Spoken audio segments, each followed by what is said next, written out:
Hello and welcome all. I'm your host and moderator Ratinder. Thank you for taking time to join us today as we talk about RPA trends in 2023. I'm sure to leave you guys with the RPA implementation experience and use cases that offer a higher ROI.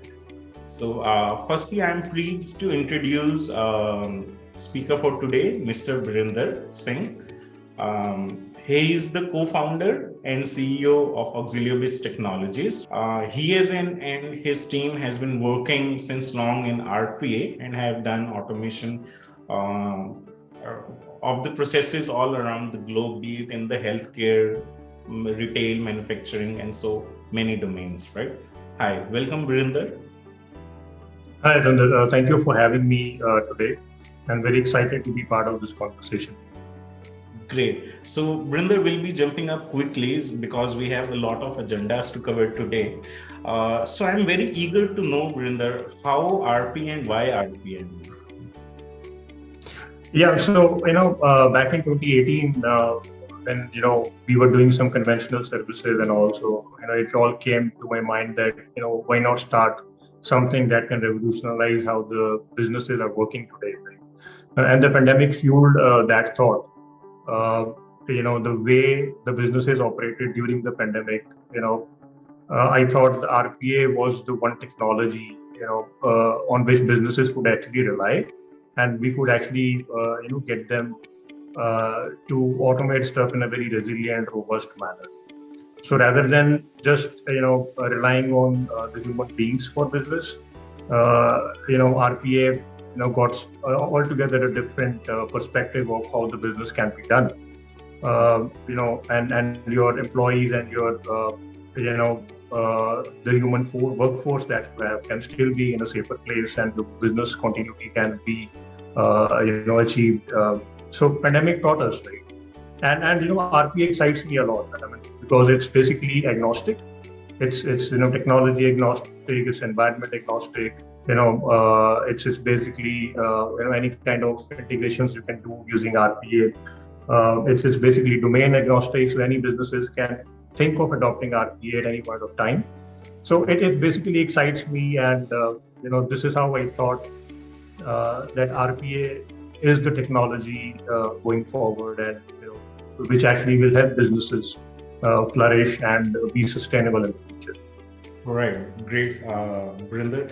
So, how has been the journey so far? I mean, as compared to the pandemic, and now we are into a hybrid model of like how the businesses are operating for now. So, how has been the journey so far?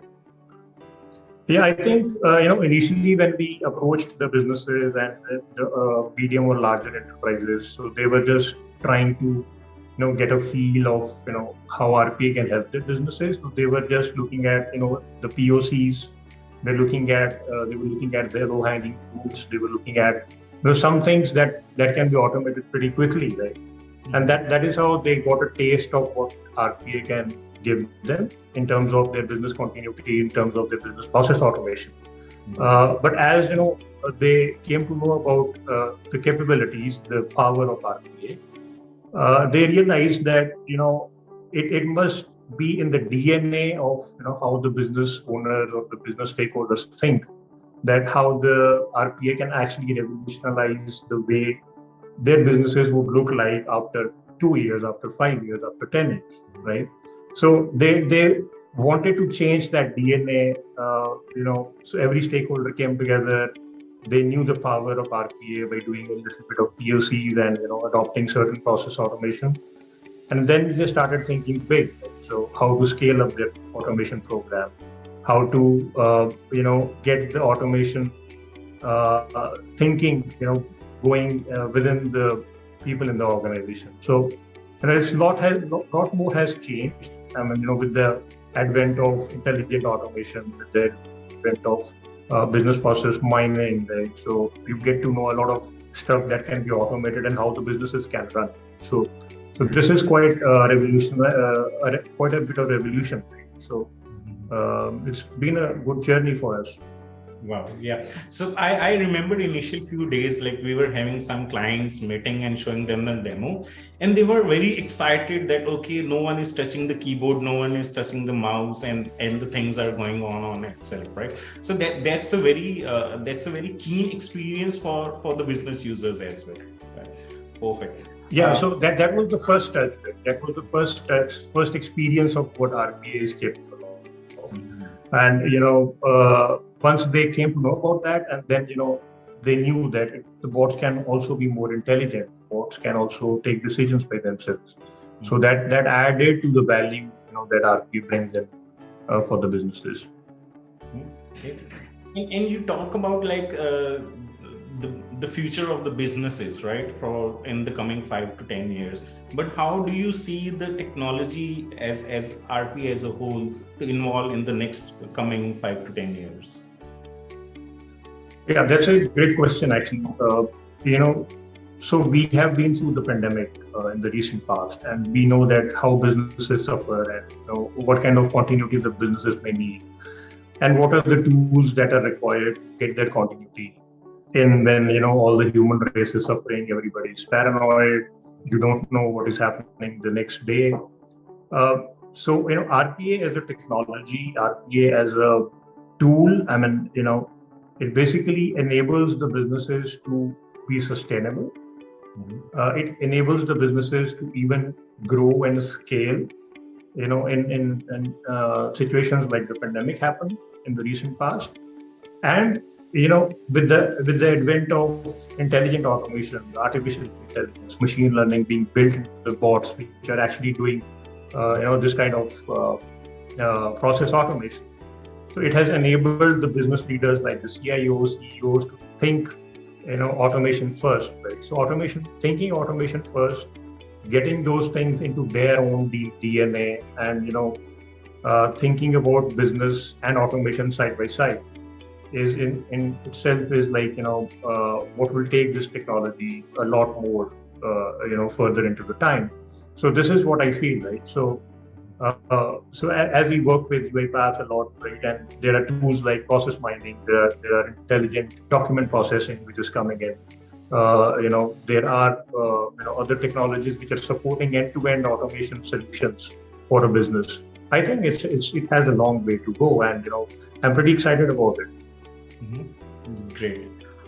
So you mentioned, Birinder, that there are process mining tools, right? And there are hyper automations and intelligent bots that are being created nowadays. But for a layman language, how much challenging it is to to drill down on what process to get automated, and then what are the implementation challenges that you guys have faced for now? Yeah. So initially when we approached the businesses and they were just trying their hands and getting their hands dirty with RPA, so they were looking at low-hanging fruits, right? So whatever they thought can be easily automated, so they used to automate that, and then we had those automations run in silos. But as more and more business leaders came to know about the capability, came to know about the integration that different process automation or the bots can have, with each other, and work in tandem to get the business going. I think the mindset has changed a lot with the center of excellence being built into the organizations now. So there is a concept of citizen developers as well. The citizen developers are submitting their automation ideas to Automation Hub, for example. So there are a lot of ideas of automations coming in.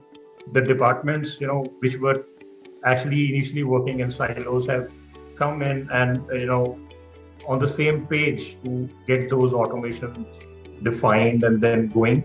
I think it's a lot more collective effort in an organization from different departments than it used to be. I mean, previously it was just pick up a low-hanging fruit and automate it, do that in silos. But now business leaders think that it is a collective effort, and when everyone is thinking about automation, so then you can have the actual return on investment, and then you can enjoy the benefits of RP and this technology. Yeah. Perfect. And we know that Auxiliobits is doing great in terms of all the domains that you guys have served in, be it the healthcare, retail, manufacturing, right? So, I mean, if you can put on some of the lights that what are the highest ROIs process that you have delivered so far? Yeah, I think the return on investment is basically you can have multiple parameters. One is directly is the FT hours saved. When you deploy the robots. So those are directly tangible ROI metrics that you can think of, that you have reduced number of hours which were being put in into a process. So this is like direct tangible calculation that you can do. But there are a lot more intangible benefits of when you think automation first and apply hyper automation to the business. So, for example, so there are training costs that are very, very less. Right? So, if a business process is automated, streamlined, so you never have to train your employees of that. It's just the supporting role for that particular process that you get your employees to do it. Uh, and there are other intangible benefits, like you can scale your business a lot with the process automation and the bots that you've deployed. Otherwise, it would have been like adding more people in for different geographies, for different business lines and all. So if you have automated your business processes, you can scale by just it's as easy as just clicking a mouse button. So you can just scale your business process.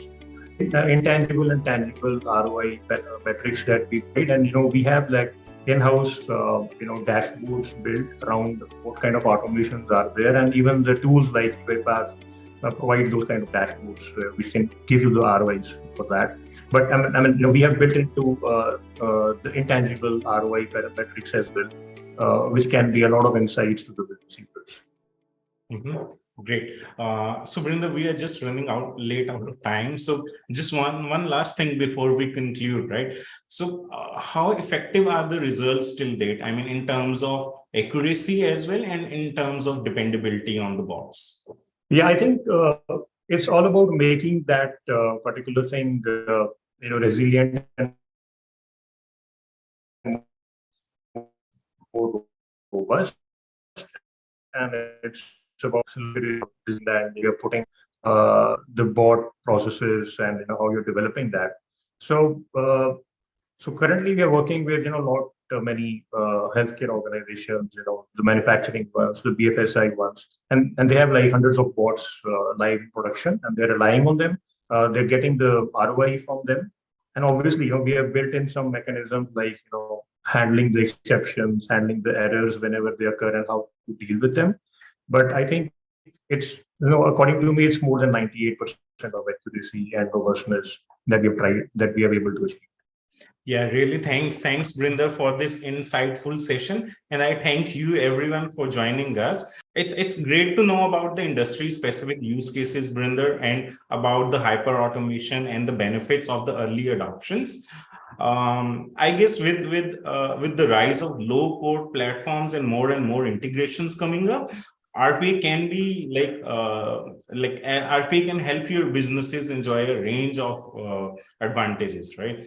So again, I'll thank you all for being such a nice audience, and really thanks, Birinder, for such a wonderful session.